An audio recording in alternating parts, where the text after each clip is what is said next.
সম্পর্কে জিজ্ঞাসা করা হবে।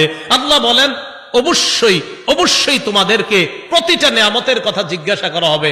আঙ্গুল, চোখ, কান, নাক, হাত, পা, প্রত্যেকটা অঙ্গের ব্যাপারে জিজ্ঞাসা করা হবে। ইন্নাস সামআ ওয়াল বাসারা ওয়াল ফুআদা, আল্লাহ বলেন কান শ্রবণ শক্তি, ওয়াল বাসর দৃষ্টি শক্তি, ওয়াল ফুআদা অন্তঃকরণ, সবগুলাকে কাঠগড়ায় দাঁড়াতে হবে, সবগুলাকে জিজ্ঞাসা করা হবে।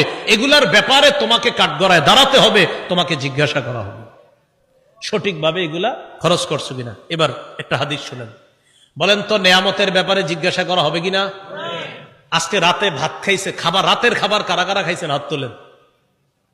অন্যরা খান নাই রাতের খাবার? মাশাআল্লাহ, খাবেন ইনশাল্লাহ নাকি? দুপুরের খাবার কারা কারা খাইছেন? ঠিক আছে, হাত নামান, বাস একটা হইলে হইছে।